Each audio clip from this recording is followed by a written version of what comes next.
What is up, booktube? It is Monty, and today I am back with another video. But before we get it too far into things, I just want to remind everyone that if you are not subscribed, go on ahead, go down there, click the subscribe and the little button thingy.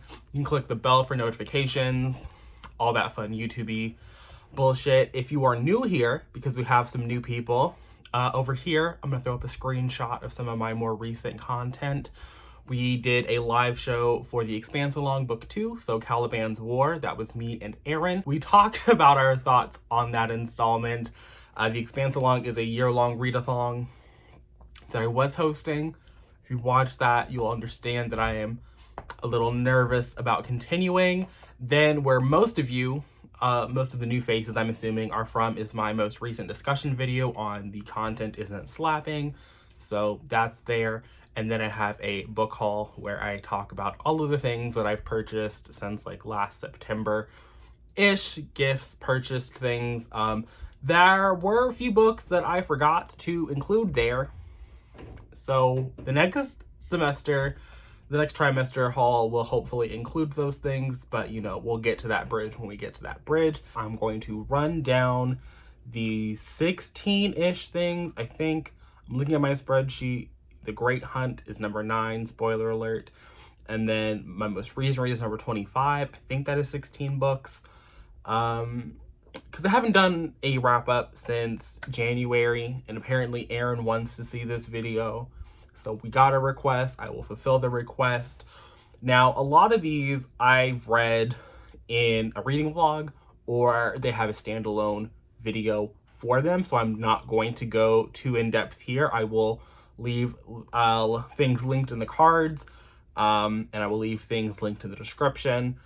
But that's what we got. The first thing that I did not wrap up was The Great Hunt. I read this because Aaron sent it to me, and I would have felt horrible if she wasted her 23 American dollars. I mean, it was from Amazon, so I doubt it was $23, but I digress. This is the second book in the Wheel of Time series, so it picks up pretty, not immediately after the events of the Eye of the World, but pretty soon after, so we're still following cast of characters. The beginning is very deceptive. It's pretty quickly paced, and then by the end of the book, once again, things have started to fall apart. Things are slowing down. For me, the improvement didn't really matter. 3 months later, I have a hard time remembering all of the events, but I do know that I did not have the world's greatest time while reading this. So don't recommend it. I don't understand why people love the Wheel of Time. Wheel of Time Twitter continues to surprise me, because the content that they begin for that little Amazon spent $500 million on their little Hobbit show. And Wheel of Time continuously gets like 2-second teasers that look generic fantasy. But Twitter of Time, they be eating the shit up. Next was the Choices pick for the month of February, and that was Emergency Contact by Mary H.K. Choi. This was my second time reading, and I enjoyed it just as much. Sam and Penny, I love to see them. Like I said, I'll leave a link to this live show probably in the description, because that's where it belongs. Then I read Jenny Han's The Summer I Turned Pretty. This might have been her debut. I don't remember. This is an older title, clearly, because Jenny Han has not put out a book in a hot second. I mean, it's only been like 5 years, I think, since Always and Forever.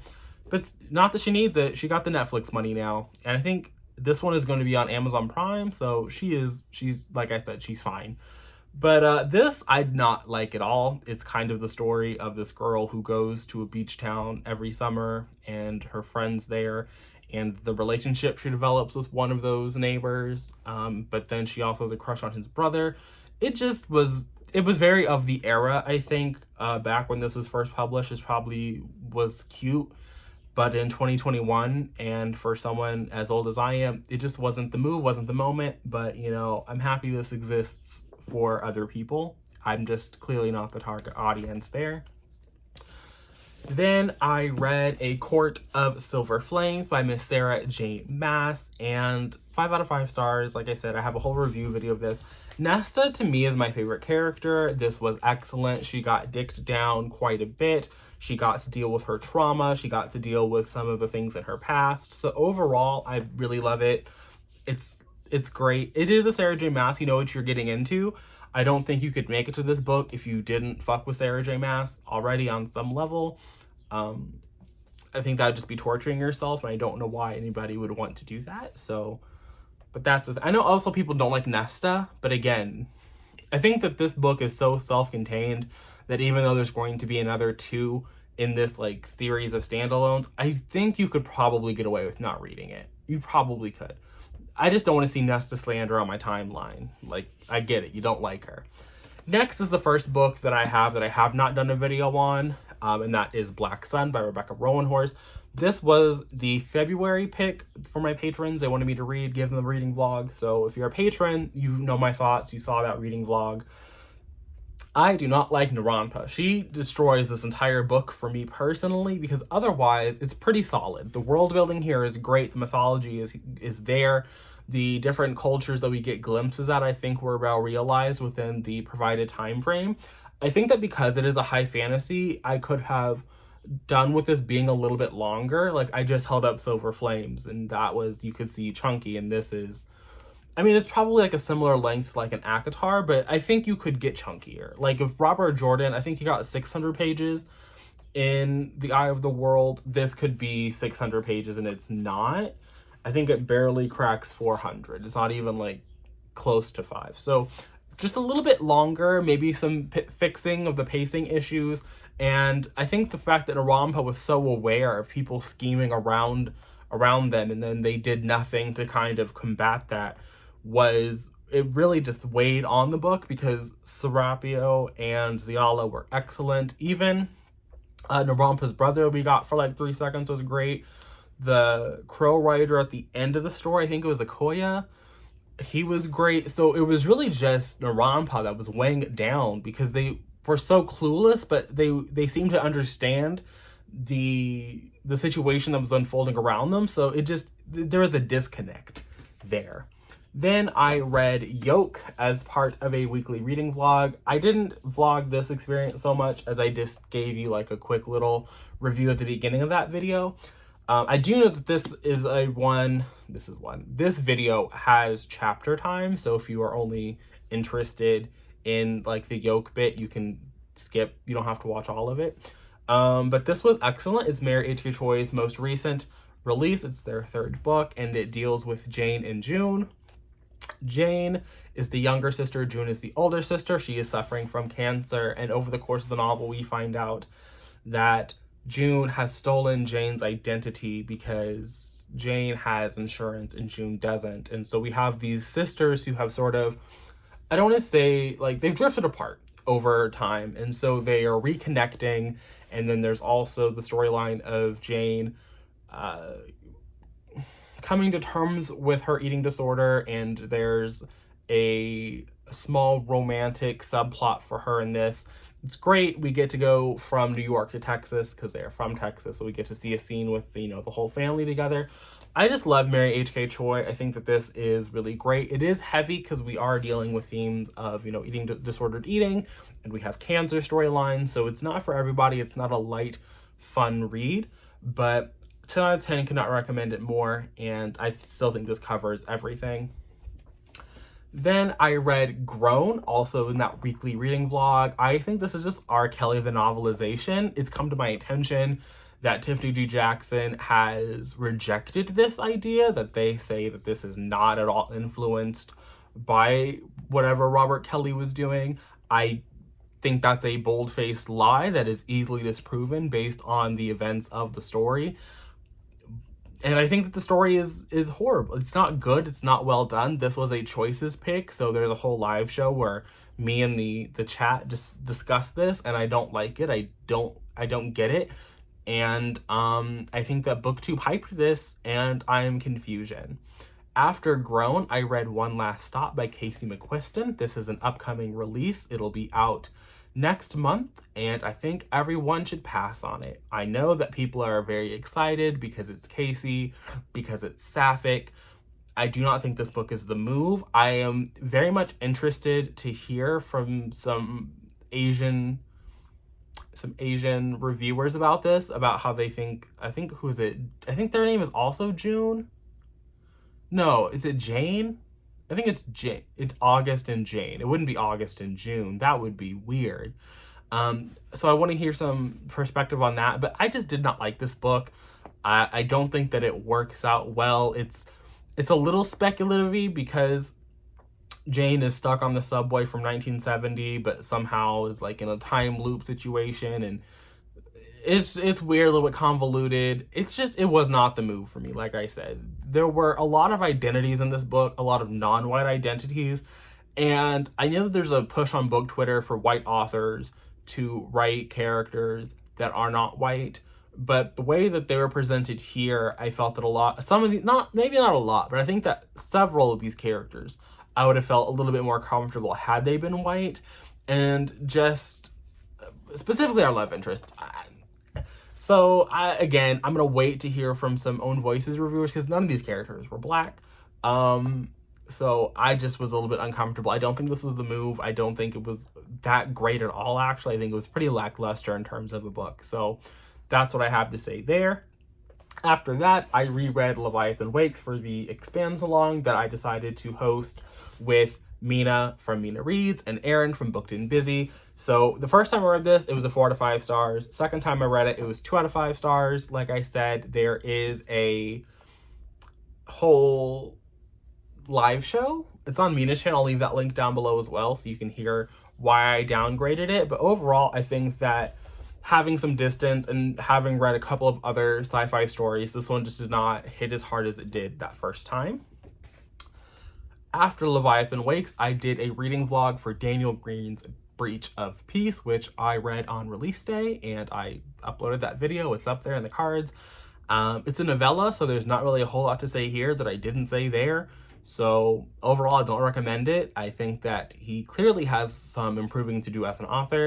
Next, I did a reading vlog where I tried to read books that I thought were going to give me Daisy Jones and the Six vibes, and so the first book I picked up for that was The Unraveling of Cassidy Holmes, and I loved this. This is by Alyssa R. Sloan. 10 out of 10. This deals with our main character, Cassidy Holmes. We get her perspective in the past as she loses a singing competition and then forms this girl group Gloss, and then we get the rest of the Glossites, because at the beginning of this book, we find out that Cassidy has committed suicide. So we see the rise to fame, and we see the band members dealing with this loss.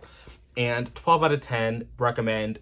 Love this book so much. Happy to have read it. I bought this as kind of a whim, and I put it off for a really long time, and I'm happy that I was eventually able to get to it. The next book I read for that vlog was You'd Be Mine by Aaron Hahn. This was Aaron Hahn's debut. It came out a couple years ago, got this lovely paperback re-release to match the cover of More Than Maybe. And this was cute. This is a country music book. So we have, I think his name is, we have Annie and Clay, and they're just, it's fun. It's a fun little romance on this country music tour. It gave me some nostalgic feels. I really enjoyed it. I think I gave it 3 out of 5 stars. If I'm remembering correctly. It's not a perfect book. It might have been like 4 out of 5 stars. I did enjoy it. I do recommend it to people. It's not as lighthearted and like fun and romancy as I thought, because Clay is an alcoholic. Annie's parents did commit suicide. There is I would call it graphic description of the suicide, so know that going in. Some of the themes of Clay's recovery were what really kind of dropped it down for me. I felt that it was a little bit too not the greatest, but overall, like I said, I do recommend it. I did enjoy it. Next, after that, as part of that reading vlog, I read Final Revival of Opal and Nev by Donnie Walton, if I'm remembering correctly. And it was great. 5 out of 5 stars. It was, I can't recommend it more. I do think I read it because I thought it was going to give me Daisy Jones vibes, but it really gave me Seven Husband vibes, and that the narrator of Opal and Nev is the child of the drummer in this band, and how the first half of the story is about how her father died as a result of being in the band's orbit. And then the second half of the book really kind of takes a really hard look at how Nev was kind of a racist and like was partially, and not even partially, but almost wholly responsible for some of the things that happened to the band and why the band, what happened to it. And it was really great. I really enjoyed it. It's told in a part interview format and part prose. Then I read First Become Ashes, which was K.M. Sparrow's sophomore novel, and this was a hot mess. And I honestly refuse to think about it anymore, to discuss it at length in this video, so I'm going to link it. Do not recommend it, and I hated every second that I spent reading it. To cheer me up, I listened to Anna K. Away. This copy was sent to me by a lovely subscriber. There wasn't a note, so whoever that was, thank you. But I did listen to the audiobook because I got it as part of Libro.fm's advanced listener copy program, as part of like one of their reviewer people. So really enjoyed it. It was just as good as the first book. It was great. We follow 3 perspectives in Anna K. Away. We still have Anna, whose father has taken her to Korea for the summer. He's trying to convince her to move there, maybe for the school year following the events that happen at the end of Anna K. Then we have Beatrice, who is in Los Angeles at an internship for her summer break, and she is still trying to cope with the loss of the character that died at the end of Anna K. And then we have Lolly and Steven, who are separated for the summer as Lolly attends her final summer at theater camp and the mess that ensues there. All 3 of our lead perspective people face some really interesting, hurdles over the course of their break. And Anna specifically, as you can see, trying to move on from the great love of her life. We get some of the letters that he wrote. And when I tell you that I was soft, I was fucking soft. Like, Anna K is just, like, that book just hits on a different level. And sometimes when you read a sequel, it can be good, but it's not as good.